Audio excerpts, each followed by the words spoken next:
2021-এ যে বলেছিলাম একটা চেয়ারের পায়া দরকার, ভুল বলেছিলাম না ঠিক বলেছিলাম?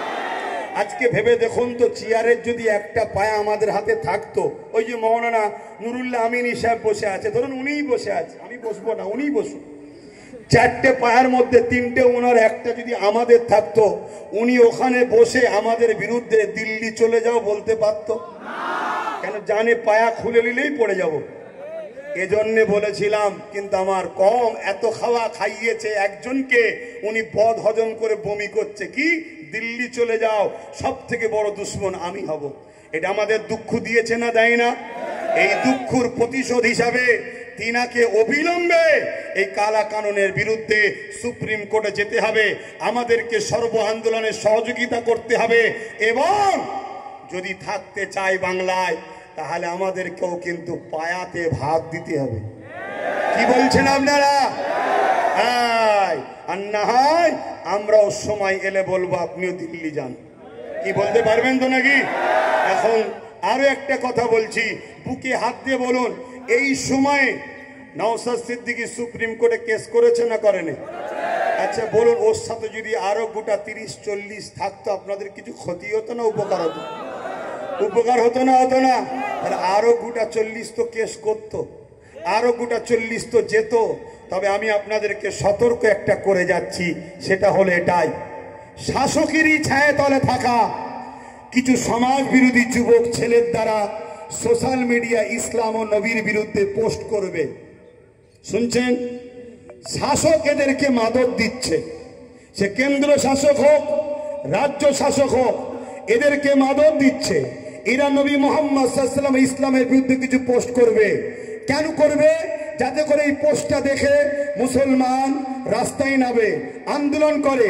রাস্তায় নামবেন, আন্দোলন করবেন, পুলিশ বাধ্য হয়ে তাকে তুলবে, হালকা ধারা দেবে, পরের দিন জামিন করে দেবে।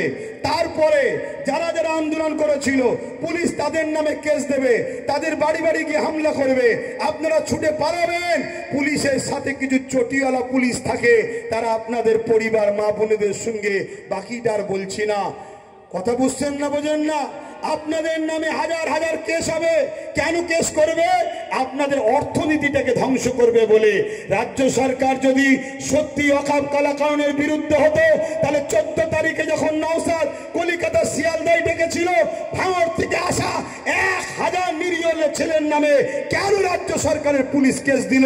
এটা রাজ্য সরকারকে কৈফিয়ত দিতে হবে না, হবে না? জোরে বলুন, দিতে হবে না, হবে না? সে যদি বলে আমি কথা জবাব দেব না, সেই যদি বলে জবাব দেব না, তাকে জবাব দেওয়ার জন্য বাধ্য করতে হবে। ঠিক না বেঠে? তোমায় জবাব দিতে হবে। দেবে না মানে তুমি যে সিংহাসনে বসে আছো ওটা কারো বাবাকারী সিংহাসন নয়, ওটা আইন। তোমাকে আমরা সবাই সাপোর্ট করে বসিয়েছি, সে আমি না করি, তোমরা তো করেছো। অতএব কেন তোমার ছেলেরা এই মসজিদ মাদ্রাসা কবরস্থানের পক্ষে যাওয়ার জন্য তাদেরকে তোমার প্রশাসন কেস দিল? এর জবাব দিতে হবে। মনে রাখবেন, এটা একটা ষড়যন্ত্র চলছে। তাহলে ইসলামের বিরুদ্ধে বললে আমাদের করণীয় কি হবে? এটা প্রশ্ন তো নাকি? করণীয় হলে এটাই, আপনারা এলাকার উলামাদের ঘরে জানাবেন। শুনছেন? এলাকার আলেম উলামা ইমাম, তাদেরকে জানাবেন।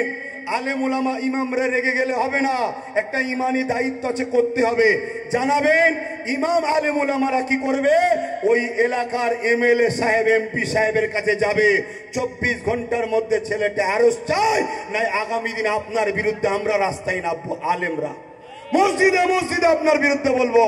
এই দায়িত্ব উলামাদের হাতে ছাড়বেন।